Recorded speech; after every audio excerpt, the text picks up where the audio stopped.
Morte em Paz é um workshop que está sendo integralmente online, e esses 3 encontros têm como grande meta entender o caminho para trazer paz e conforto para quem está morrendo, para a família dessa pessoa e também para quem está cuidando, seja você profissional de saúde, seja um amigo, seja também um familiar.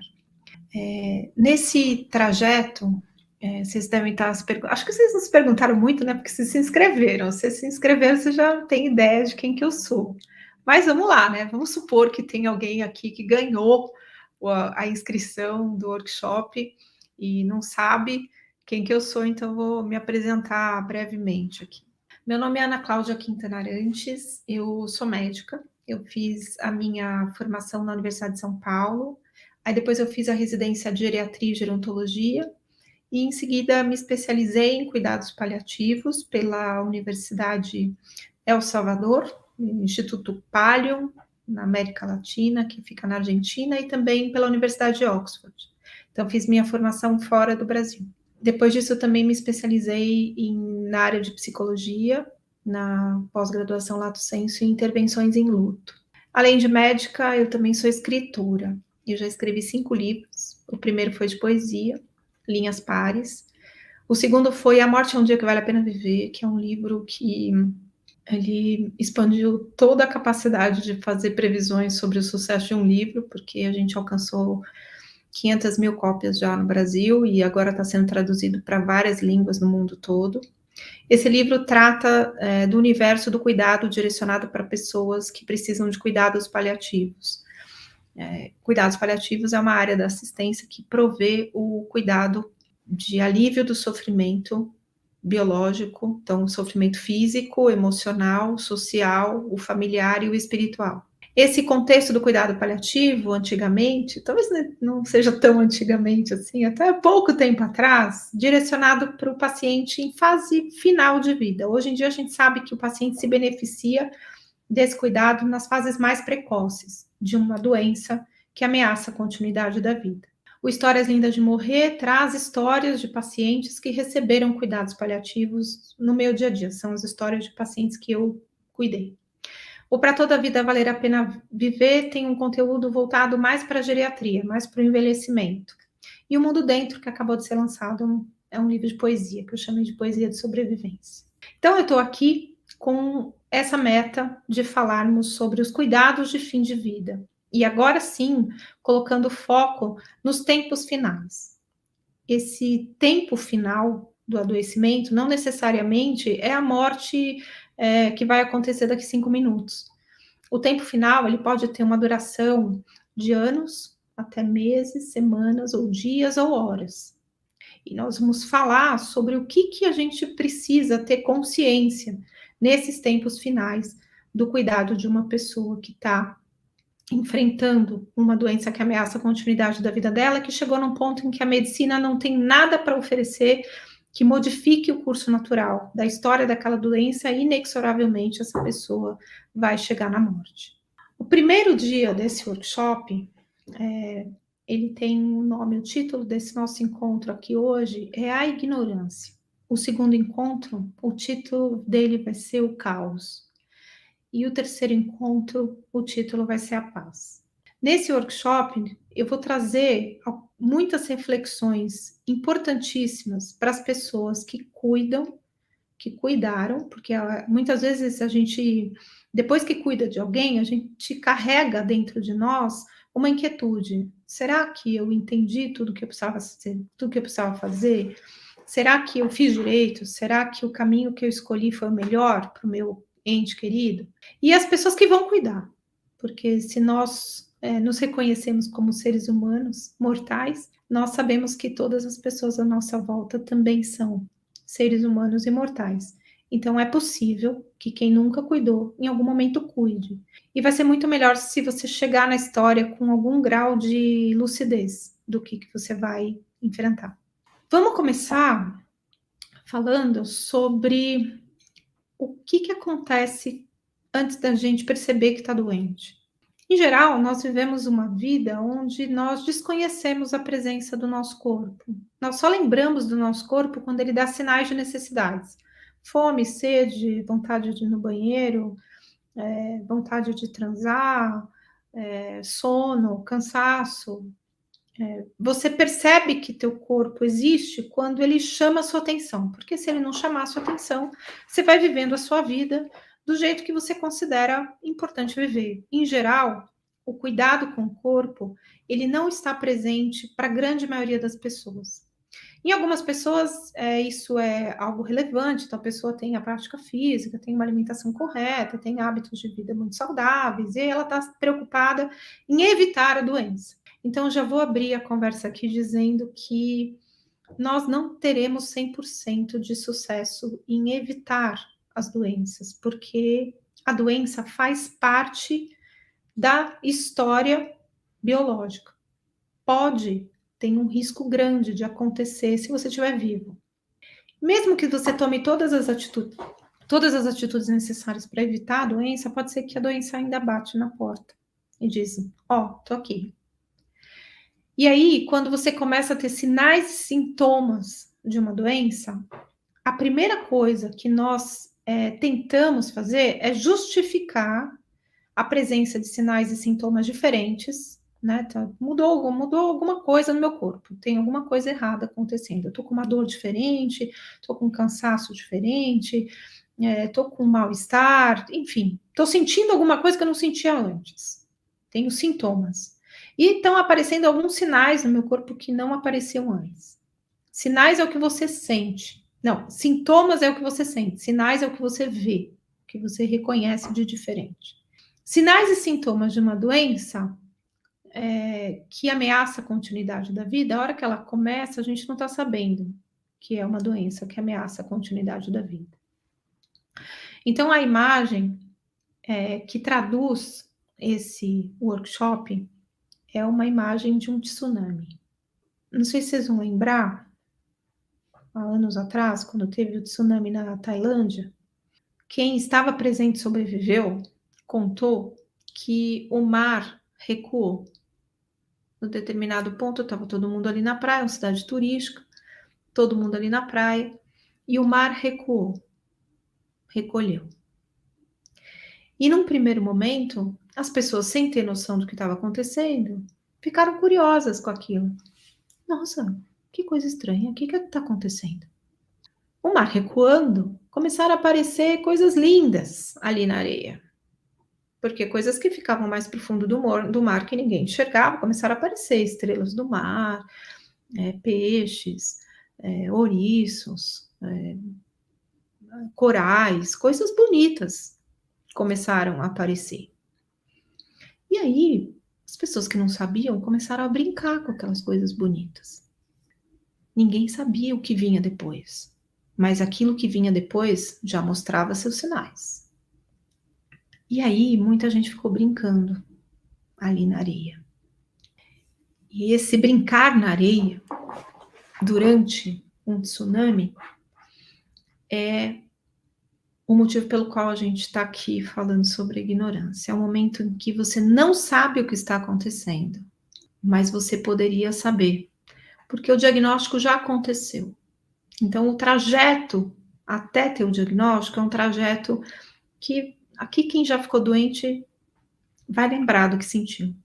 Quando você começa a perceber que tem realmente alguma coisa muito errada com você, antes de você buscar ajuda, você começa um processo que chama assim, psicologia de mecanismo de defesa. E mecanismo de defesa existe para te defender de um perigo. No caso, o perigo dos seus pensamentos. O que será que eu tenho? Não.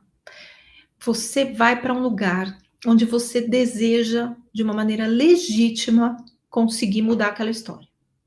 Você está sentindo que tem alguma coisa muito errada, aí você fala assim, não, eu vou parar de comer gordura. Não, eu estou me alimentando muito mal, eu vou organizar a minha dieta, eu vou comer direito, e isso tudo vai passar. Não, eu estou muito estressada, eu estou trabalhando muito, eu não estou conseguindo descansar, eu vou mudar meu modo de viver. Não vai ser nada. Não vai ser nada, vai ficar tudo bem, eu vou mudar o jeito de viver, e aí a vida vai voltar. Eu vou parar de sentir essa dor, eu vou parar de sentir esse cansaço, eu vou parar de sentir esse sintoma que eu estou sentindo, que está me dizendo que tem alguma coisa errada no meu corpo. E aí, você vai para esse espaço de olhar que tem alguma coisa errada, mas tem alguma coisa boa que precisa acontecer e que depende só de você. Só que você vê que essas mudanças não surtem efeito. O sinal e os sintomas se acentuam e você busca ajuda. Você vai procurar um médico, você vai procurar assistência para descobrir o que você tem. E aí você vai fazer os exames, vai ficar na expectativa do resultado.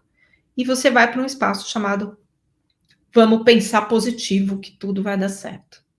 Mas tudo que aconteceu até agora tem tudo para dar errado. E dá errado. E aí você tem um diagnóstico de uma doença que ameaça a continuidade da vida.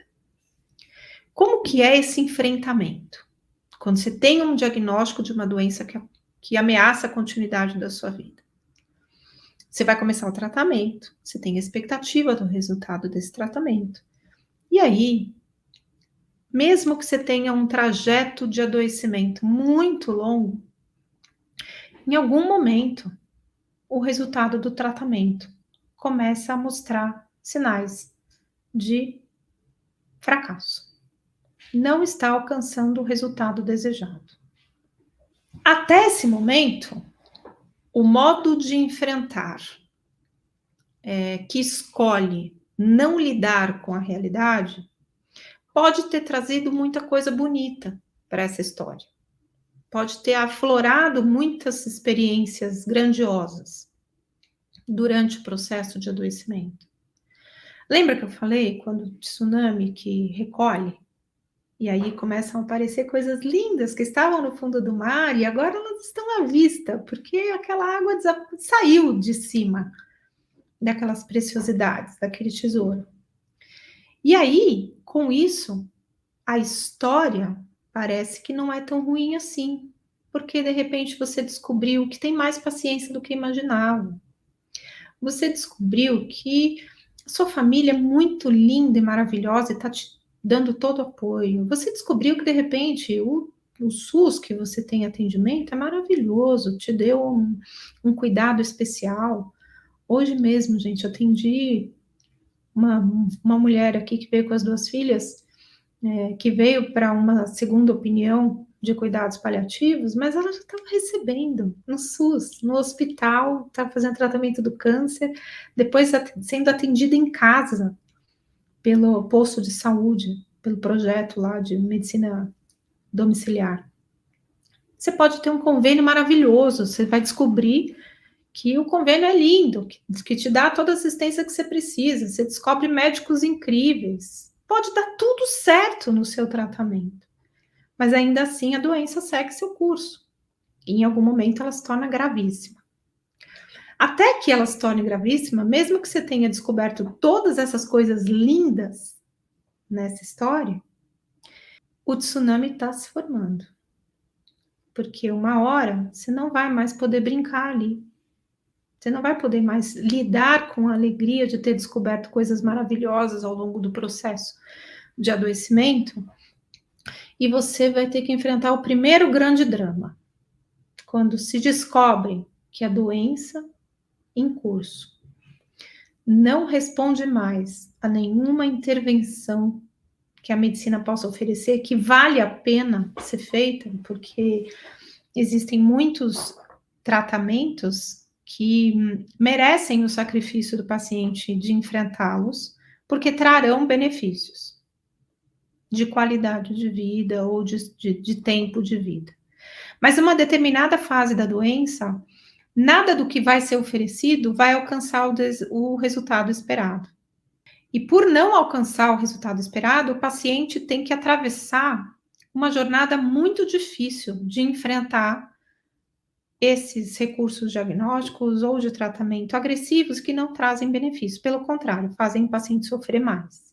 E o primeiro grande drama é a família e a equipe saber conversar com este paciente sobre o que está acontecendo. Ninguém quer falar sobre isso. Os médicos não recebem treinamento adequado para comunicar más notícias. Os médicos que sabem comunicar más notícias, ou eles são os felizardos de terem tido aulas sobre este assunto na faculdade, que são pouquíssimos, ou eles são os determinados que foram buscar conhecimento de como fazer isso. Tanto os felizardos como os determinados são em número insuficiente no nosso país para acolher as necessidades de todos os brasileiros que vão precisar enfrentar uma má notícia. E, em geral, a má notícia é dada de uma forma muito cruel. Enfrentar a verdade, às vezes, é mais difícil do que enfrentar a doença, dependendo de como a verdade é colocada. O segundo grande drama é o paciente conseguir conversar sobre a verdade com a sua família, com seus amigos e com a equipe. Eu preciso dizer para vocês que, na experiência que eu tenho de dar assistência para esses pacientes, quase 90% deles, acho que 90%, de cada 10 pacientes, 9 sabem a verdade.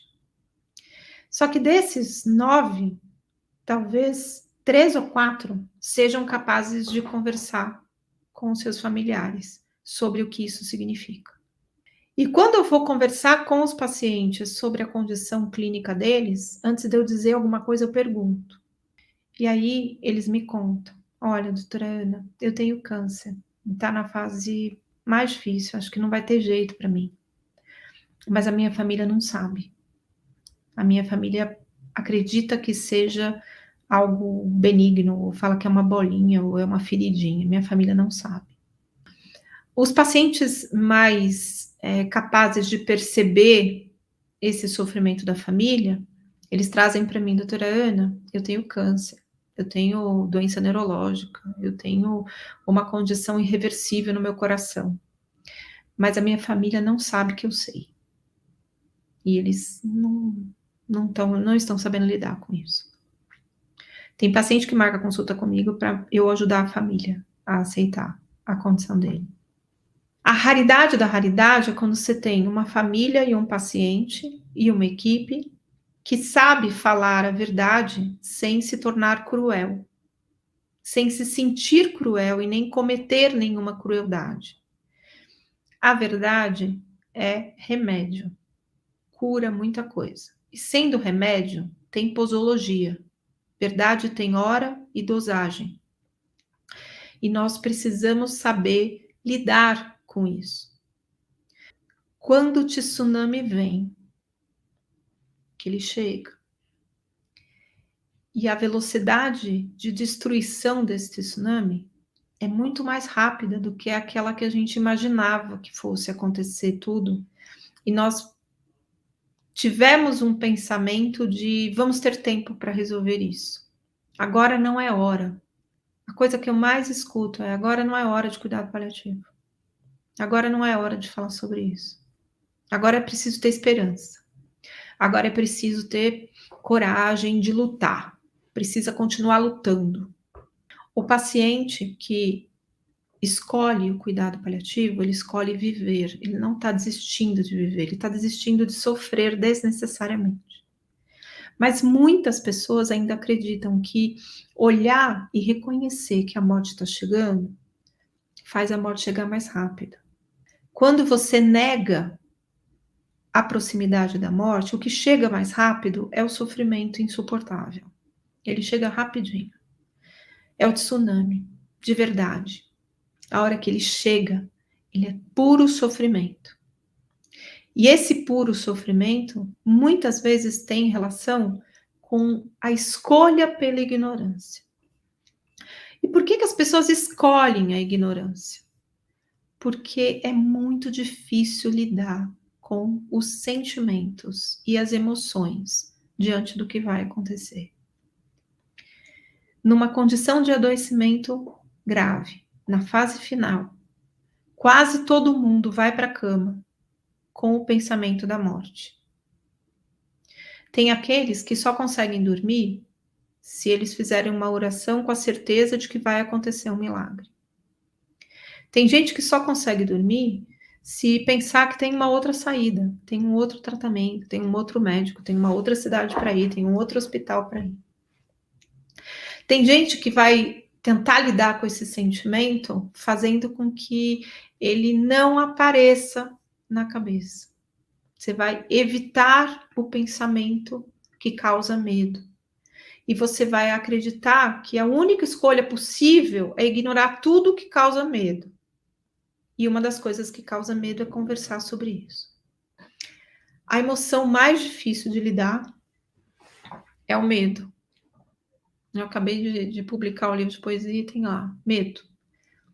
Quando você precisa fazer alguma coisa é uma emergência e você não sabe o que fazer. Esse é o medo. Mesmo que você agora tente insistir naquele espaço de negação, de continuar ali brincando com as coisas bonitas que você descobriu diante de tudo que está acontecendo, a sombra desse tsunami não te deixa brincar feliz. Você não consegue negar com tanta capacidade de sucesso como foi negar no início da história. Até as pessoas que negam, quando elas são acolhidas, elas reconhecem que está muito difícil abrir os olhos e ver o que está acontecendo. E é muito difícil você abrir os olhos e conseguir aceitar que a verdade pode ser um excelente caminho para aprimorar os cuidados que estão sendo necessários ali. A verdade, ela exige coragem. E a coragem, ela é um antídoto para a covardia. Ela não é antídoto do medo.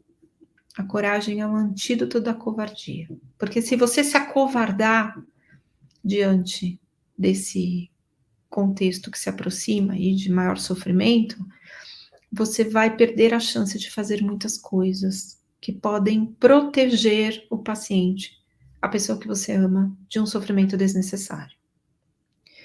Então, a coragem, ela não trata esse medo. Porque você vai ter que ir com medo mesmo, sabe aquela história? Assim, tá com medo? Vai com medo mesmo.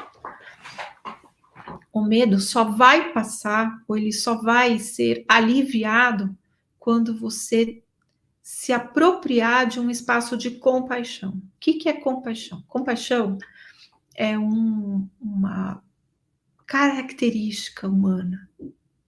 A compaixão não é uma qualidade ou uma virtude que você adquire ou você treina. Até pode acontecer isso, de você treinar essa característica humana. As pessoas nascem compassivas, entendem isso? Tem um livro, depois a gente vai mandar nos e-mails aí, nos WhatsApps da vida todos, as recomendações bibliográficas desses nossos encontros aqui. Então tem um livro que chama-se Inteligência Social, do Daniel Goleman. Ele escreveu Inteligência Emocional há 3 décadas atrás, e ele tem essa inteligência social. No Inteligência Social, ele descreve a observação de crianças de 1 ano e meio, 18 meses. Então, ele descreve assim, 2 crianças, bebezinhas, vamos falar antes das bebezinhas, para vocês entenderem o que acontece com 1 ano e meio. Crianças bebês, recém-nascidos. 2 crianças recém-nascidas na mesma sala. Se uma chora, a outra chora também. Quem aqui tem filho gêmeo aqui sabe que eu não estou mentindo. Um chora, o outro chora. Primos com a mesma idade, assim, bebezinhos, um chora, o outro chora. Quando você pega essas crianças com 1 ano e meio e coloca as 2 numa sala, se uma chora, a outra faz de tudo para aquela criança sorrir. Essa criança que chora vai receber a atenção da outra criança, vai receber a chupeta, ela tira a chupeta da boca e entrega, ela pega a mamadeira dela e entrega, ela pega um brinquedo e entrega, ela faz de tudo para fazer aquela criança sorrir. Quando a gente vai sendo educado, o que acontece? Você vai na praça de alimentação com o seu filho, que está lá com 1 ano e meio, e uma outra criança começa a chorar, ele rapidamente vai querer ir lá ver o que está acontecendo e ajudar a criança a parar de chorar. Só que aí você vai educar seu filho e falar assim, isso não é problema seu. Isso não é da sua conta. Essa criança tem mãe, pai, não, e você vai distrair seu filho com coisas legais do seu mundo, para que ele não se importe com o sofrimento da outra criança.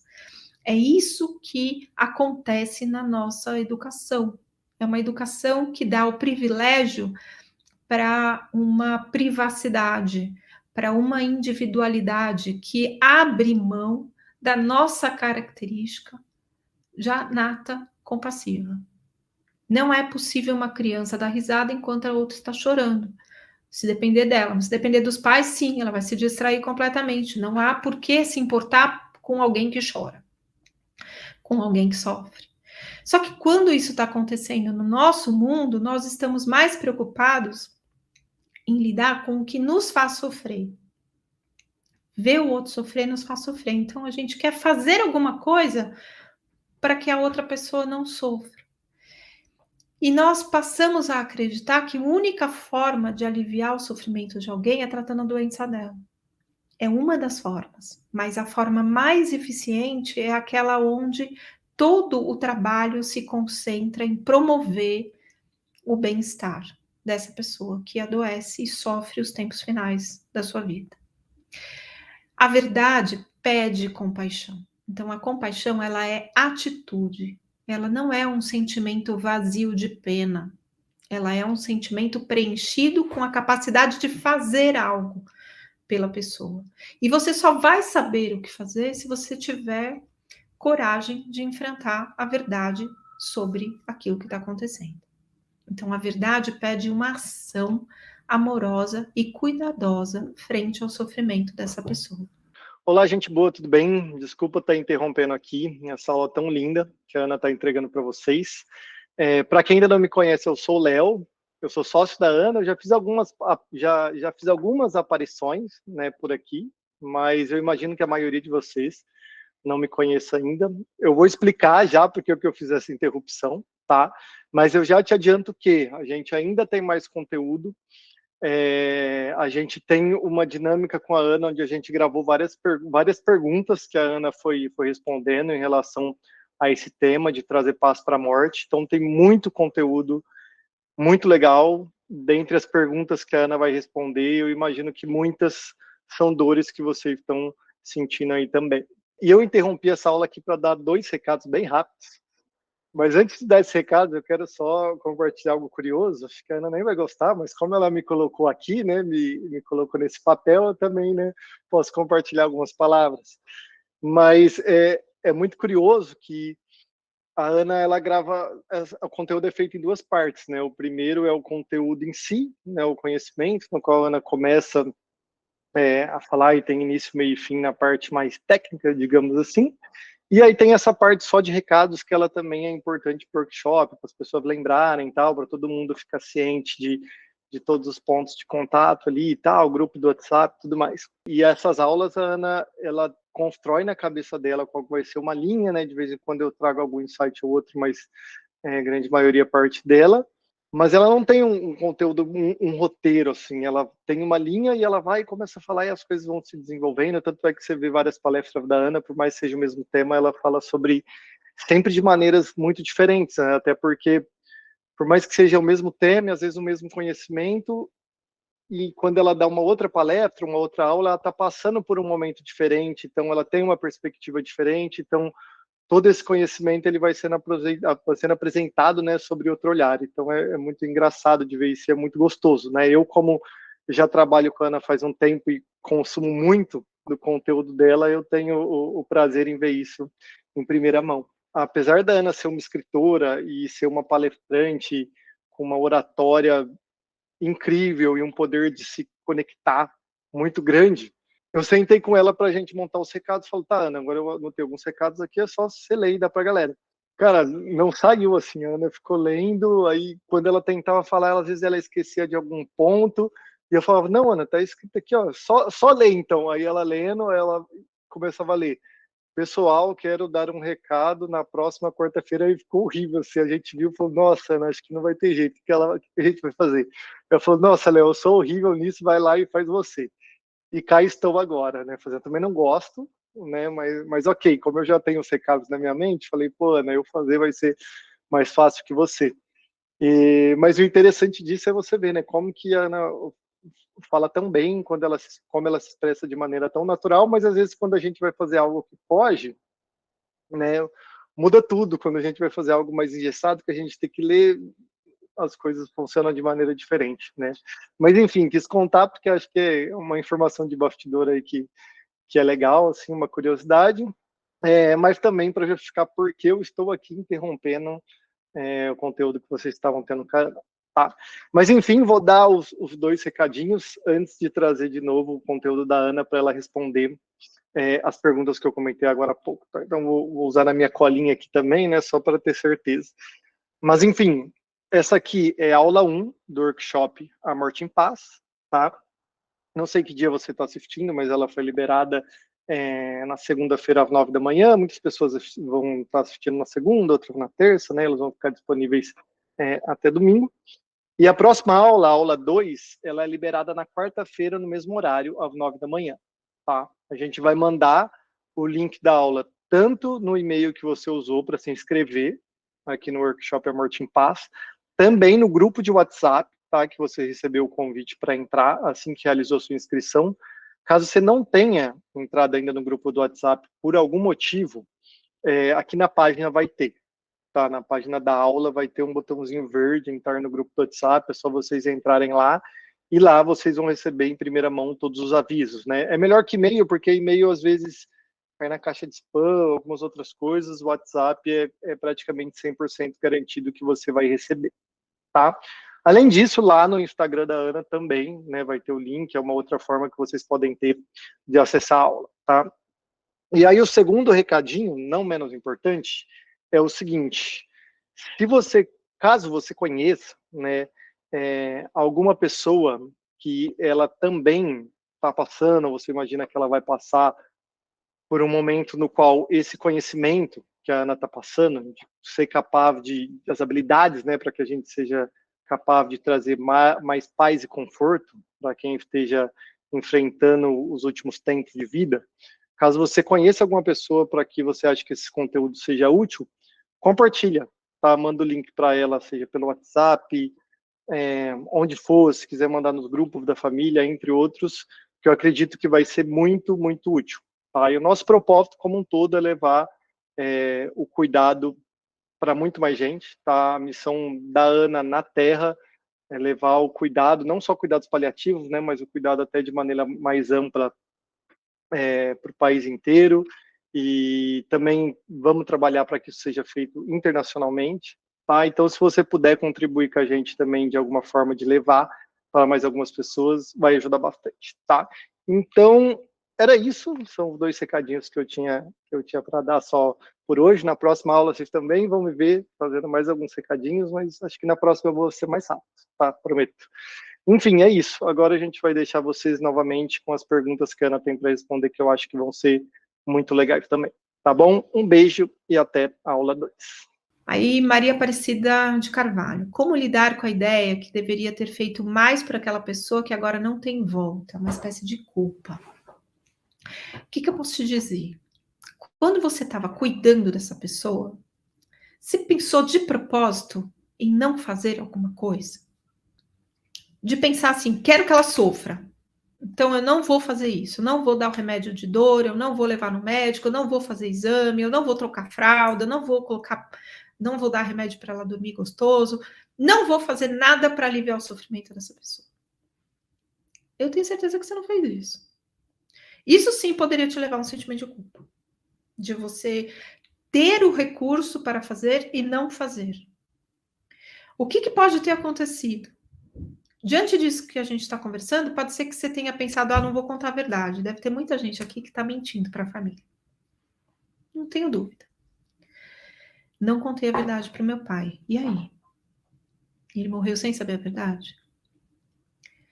Será que tinha alguma coisa que eu não perguntei para ele, que eu devia ter perguntado? Muitas dessas dúvidas, elas têm solução quando elas estão acontecendo. Você tem a chance de chegar para o seu pai e perguntar para ele, assim, como que eu posso cuidar bem de você? Às vezes a pergunta que precisa ser feita é essa. Não é a pergunta, como é que você quer morrer? Você quer morrer em casa ou você quer morrer no hospital? Não é simples assim chegar e fazer a pergunta desse jeito. Você tem que perguntar para a pessoa como é que eu cuido bem de você. Pode ser que nessa resposta ele diga: não me leve mais para o hospital. Eu vou me sentir muito bem cuidado se eu ficar em casa. Aí, se a pessoa fala isso, você fala assim, mas mesmo que tenha uma condição muito, muito, muito, muito grave, pai, ele sabe do que você quer dizer quando é uma situação muito, muito grave. Se ele não soubesse, fala assim, pai, mas se tiver para morrer, não vai para o hospital? Aí ele pode dizer, não, não vai, porque eu sei que eu vou morrer. Essa conversa precisa acontecer, você precisa ter coragem de ter essa conversa, porque é o primeiro grande drama que eu falei lá. Coragem de ter uma conversa de verdades e de verdade, né? Porque não pode ser aquela conversa assim, ah, vai dar tudo certo, você tem que fazer fisioterapia, você vai ficar bom. Se comer direito, você vai ficar bom. Se tomar remédio, você vai ficar bom. Se ter fé, vai ficar bom. Não vai ficar bom. Vai fazer tudo isso, não vai ficar bom, vai morrer. Então, ele tem que fazer tudo isso porque ele quer fazer, porque ele se sente bem comendo bem, se ele se sente bem fazendo fisioterapia, se ele se sente bem tomando remédio, é claro que ele vai fazer. Agora, se ele se sentir mal fazendo tudo isso, não faz sentido insistir em coisas que fazem mal e que não dão o resultado desejado. Então, o que eu posso dizer, Maria Aparecida, é que tudo que estava ao seu alcance, no conhecimento que você tinha, você fez.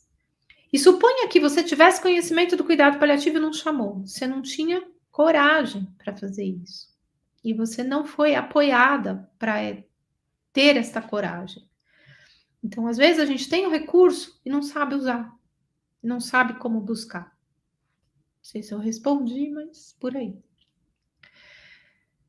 Como lidar com a nossa emoção ao ver a dor da família que acaba de perder um ente querido? Eu imagino que essa pergunta esteja sendo feita por um profissional de saúde. Você tem que ser capaz de reconhecer a importância dessa dor. Se você reconhece a importância da dor, você dá conta de lidar com ela. O maior drama do profissional de saúde é reconhecer a legitimidade do sofrimento de alguém que perde alguém que ama. Mesmo os paliativistas, cara, porque tem muito paliativista que fala assim, ah, mas a família tem que aceitar. A família tem que. Eu já digo, profissional de saúde fala, a família tem que. A legenda é, você tem que estudar.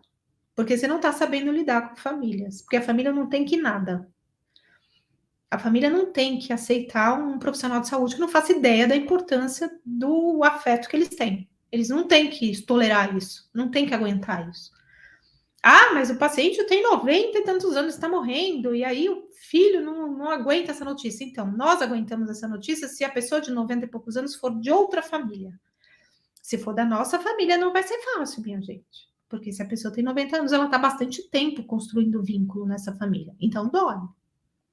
Então, reconhecer que a dor é legítima ajuda a nossa emoção. Porque a gente tem o direito de se mobilizar frente a esse sofrimento. É emocionante. Você pode chorar. Se alguém te disser que não pode chorar, esta pessoa que disse para você que não pode chorar está precisando de terapia. Porque ela não sabe lidar com as emoções dela. E aí, na hora que ela se dá conta da emoção, a emoção já foi um tsunami. E aí, você precisa ser consolado pela família. Aí não é legal. Então, você precisa saber lidar com as próprias emoções. E isso é algo que faz o cuidado ser de muito melhor qualidade. Tem eu tive uma paciente muito amada, que está até no segundo livro, a história dessa conversa, que ela chegou para a irmã e falou assim, encontrei a melhor médica do mundo. Aí a irmã falou assim, mas por quê? Como assim? Por que você acha que é a melhor médica do mundo? Você acabou de passar em consulta com ela. Ela disse, porque ela chora. Então, você vai ser considerado um profissional de saúde de altíssima qualidade se você souber fazer a expressão da sua parte humana. E a parte humana não é algo desgastante ou desnecessário ou excludente de uma boa prática técnica. É absolutamente necessário. Então, a gente lida com a emoção do outro, respeitando a emoção do outro e também reconhecendo a nossa. Lana Marçal está perguntando, se o acompanhamento dos cuidados paliativos continua para a família mesmo após o falecimento do seu ente? Sim, deveria continuar, Luna. Não são todos os serviços que vão oferecer o suporte ao luto, mas aqueles que têm condição, eles sempre oferecem. Quando eu estou cuidando de alguém, que a pessoa falece, eu me coloco à disposição da família. Eu sempre envio uma mensagem depois do falecimento, e depois de um tempo pergunto se está tudo bem, como é que estão se sentindo, como é que está sendo o processo, especialmente quando você tem pessoas muito frágeis envolvidas no processo de luto. Por exemplo, morre uma pessoa mais jovem, que tem pais vivos. Isso é muito difícil, muito delicado para os pais perderem filhos. Então, de fato, o cuidado paliativo, ele se apropria de um suporte que vai para além da morte do paciente. Também vai cuidar do processo de luto. Como contar um diagnóstico para a família quando ela não quer ouvir? Como fazer isso sem parecer pessimista? Tem que abrir a conversa ouvindo essa família. Como tá para vocês lidar com o adoecimento do seu ente querido? O que vocês precisam saber para que o cuidado que vai ser necessário daqui em diante aconteça? Reconheça que é difícil para eles, que você também não queria que isso estivesse acontecendo, mas que tem algumas coisas que vão ser muito valiosas de saber para poder dar conta do processo que segue. Tem um texto dentro do livro, né, do A Morte é um Dia que Vale a Pena Viver, que fala sobre a dissolução dos elementos, que é o processo ativo de morte, como que ele se desenvolve ao longo do tempo, né, do início, né, da dissolução da terra até o fim, que é a dissolução do ar. Quando eu vou conversar com a família sobre o que vai acontecer, eu pergunto: vocês querem saber como vai ser o final? Pode não acontecer agora, pode acontecer daqui um mês, pode ser daqui um ano, pode acontecer até o milagre que todo mundo tanto deseja, e o paciente vai viver muitos e muitos anos, mas em algum momento ele vai morrer. Vocês querem saber como é que a gente morre? Quando não é de morte súbita, quando é de morte por adoecimento? O que em geral acontece? Algumas pessoas da família dizem: não quero saber, doutora Ana. Aí eu pergunto: quem quer saber? Porque alguém precisa saber. Não precisa ser todo mundo, mas alguém precisa saber, porque essa pessoa vai ser um farol no meio da tempestade. A hora que esse tsunami tombar e virar o caos, que é o que a gente vai falar amanhã, o farol vai ter que estar aceso para direcionar as pessoas para o espaço de segurança, para encontrar a paz, que vai ser o tema do terceiro encontro. Então, eu chamo a família e vejo quem tem coragem de ouvir como vai ser o fim. E aí eu explico esses trechos da jornada.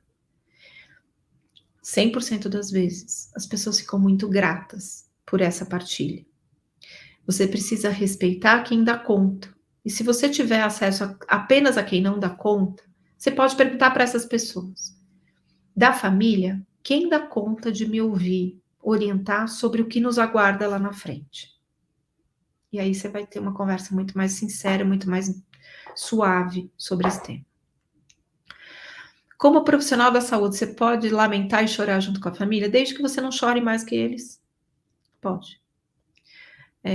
Eu já me emocionei centenas, milhares de vezes. Já fui em velório. Ir em velório é uma coisa muito, muito sensata para quem, como profissional de saúde, se vinculou de uma maneira muito potente com aquele paciente, porque a gente se vincula porque nós somos humanos, né? E às vezes a gente tem um tempo tão longo de caminhada junto com aquela pessoa que ela vai se sentir muito valorizada da gente se emocionar.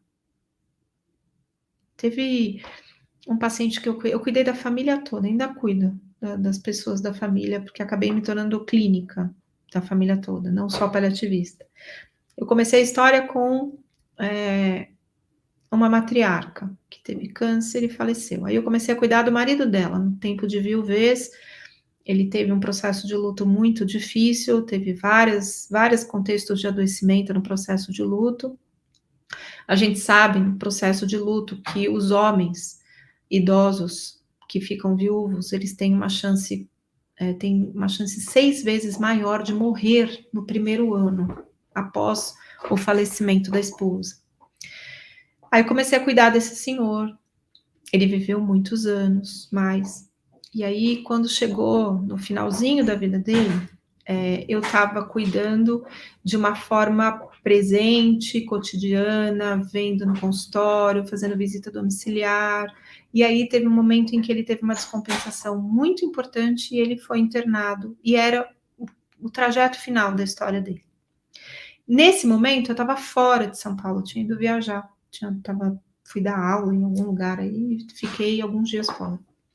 E deixei uma equipe prontinha para cuidar desse paciente aqui em São Paulo, e ele não ficou desassistido, porque é imperdoável que você saia e não deixe ninguém para cuidar, ou pelo menos fique disponível para fazer o atendimento dessas pessoas que você cuida. Assim, quem aqui tem paliativista aqui, é 24 horas, 7 dias por semana. Senão não é cuidado paliativo decente. E aí não dá para a gente fazer isso sozinho.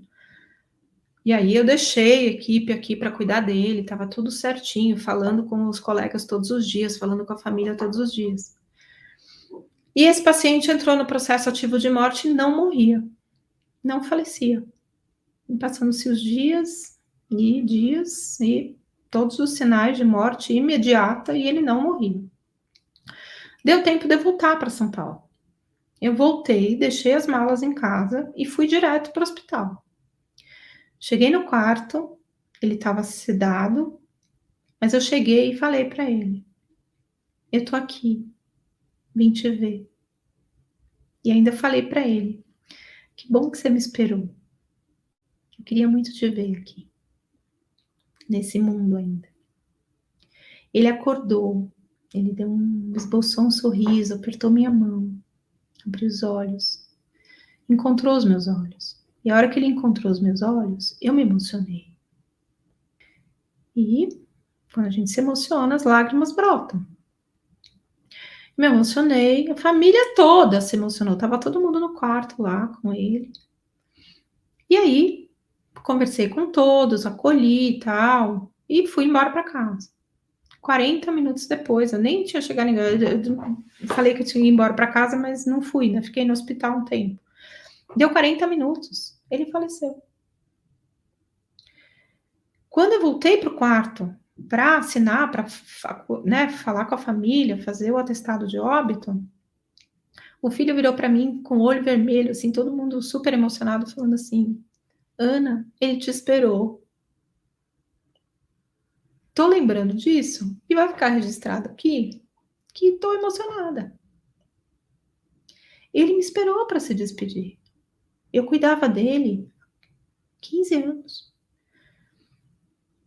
O mínimo que eu podia fazer era chorar, me emocionar por esse presente que ele me deu de me esperar. Esse presente que ele me deu de me dar a honra de cuidar dele durante tantos anos. De reconhecer a confiança que ele teve em mim de cuidar da esposa dele antes. De reconhecer nessa família a presença de confiança também, do cuidado que eu ofereci para ele, para a esposa dele, depois para os pais da outra, da cônjuge deles também.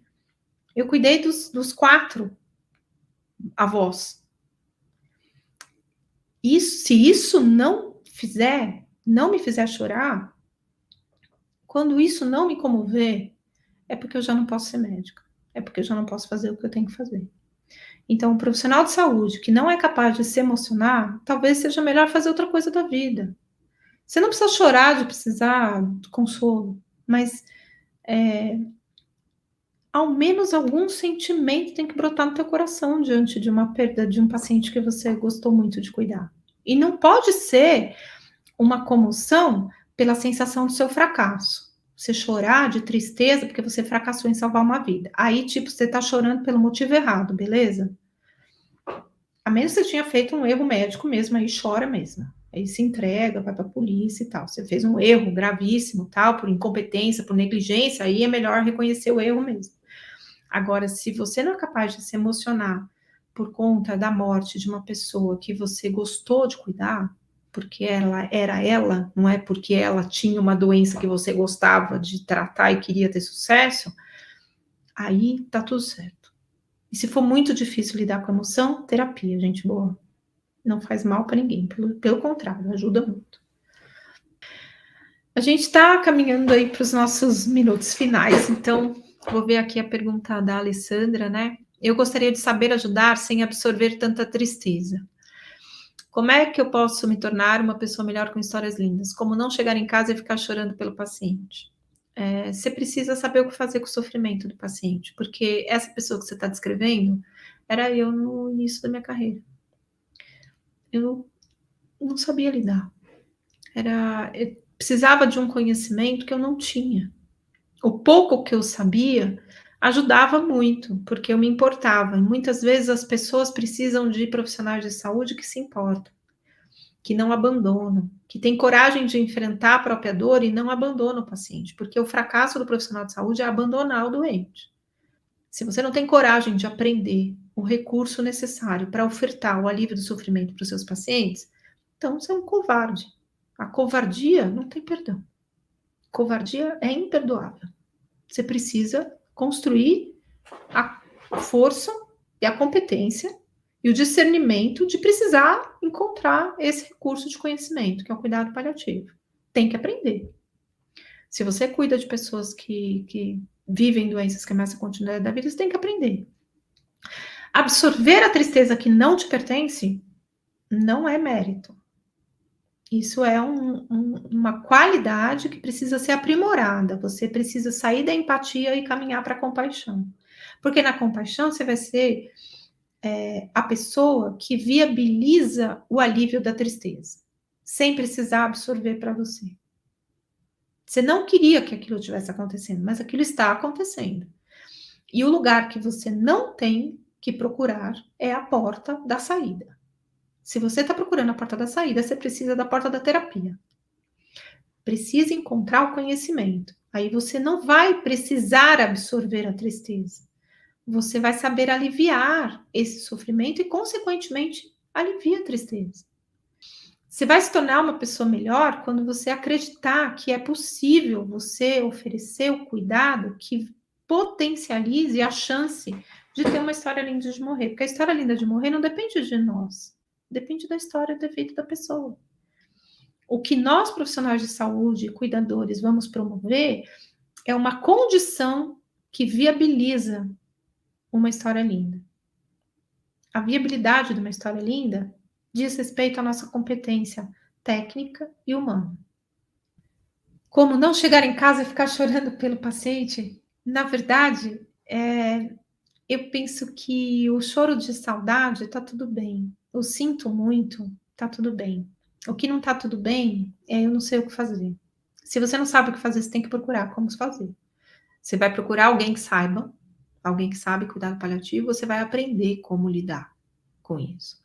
Porque aí você não vai ficar chorando pelo teu sofrimento. Você vai sentir muito que a pessoa que você gosta muito está sofrendo. Mas aí não vai ser o sofrimento de você não ser capaz de ajudar. E esse sofrimento de não ser capaz de ajudar tem tratamento. O tratamento chama-se educação em cuidados paliativos. Natália Parada está perguntando como agir com um familiar que não aceita a fase final de vida, que diz querer um tratamento mesmo os médicos dizendo que não tem mais jeito.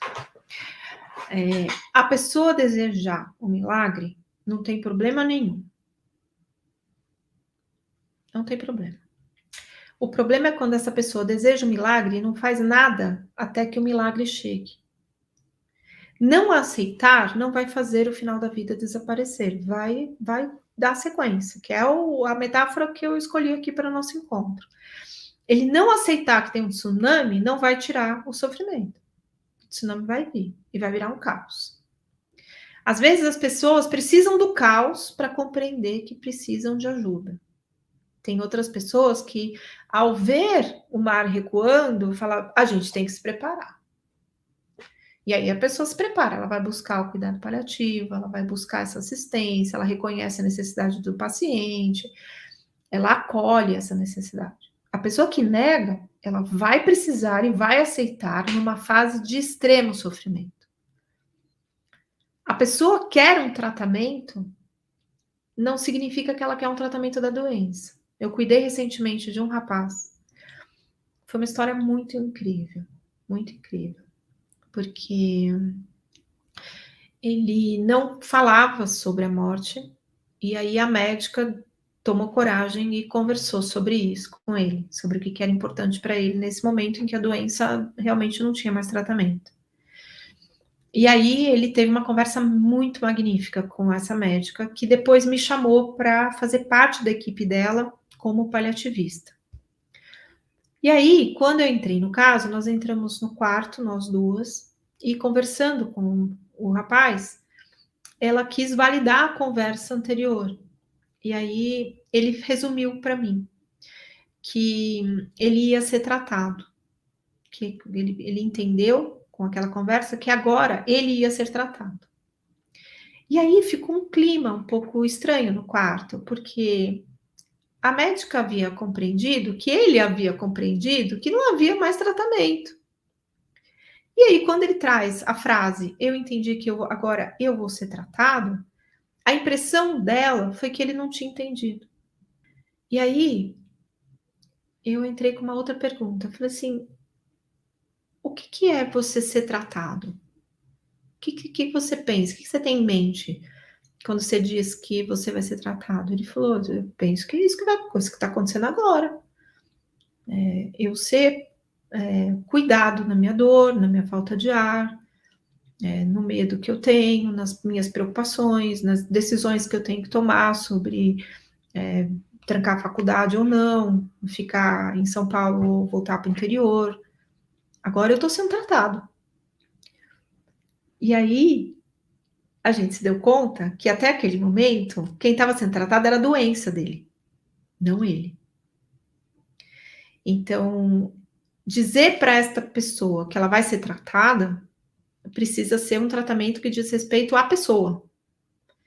E se ela quer um tratamento também para a doença, talvez exista alguma condição de sustentar um tratamento minimamente invasivo. Ou não, talvez seja o momento de suspender esse tratamento. Mas na conversa com esse paciente, existe o espaço de pausa. Nós vamos dar uma pausa no seu tratamento para cuidar de você, porque você está em muito sofrimento. E aí o tratamento não vai conseguir resolver a doença se o seu corpo não der conta disso. Então, tem muitos caminhos que a gente pode chegar no contexto do alívio do sofrimento, seja ele porque o paciente quer, ou seja porque é necessário, mesmo que o paciente não reconheça isso naquele momento. Então, a gente vai com cuidado, tem essas formas. É claro que eu não vou conseguir dar todas as dicas hoje, né? Porque não são dicas, são tudo isso que eu estou partilhando com vocês são aspectos muito fracionados do que realmente importa aprender. Então, é como se eu estivesse ofertando para vocês doses homeopáticas daquilo que realmente é necessário aprender. Mas fica a clareza de que tem jeito para isso. Vamos para a última pergunta aqui. Adriana, ela comenta, né? Cuido de vovó, não sou da área da saúde, posso fazer um curso para aprender a cuidar, lidar com a dor e o sofrimento? Sim, Adriana, pode. Eu penso que esse workshop vai já ajudar a dar clareza para uma série de momentos que estão sendo vividos no cuidado de uma pessoa em final de vida, e a gente, em seguida do workshop, a gente vai ter a inscrição para um curso de aprofundamento nesse tema, onde nós vamos ter condição de deixar mais detalhes sobre esse dia a dia do cuidado, tá bem?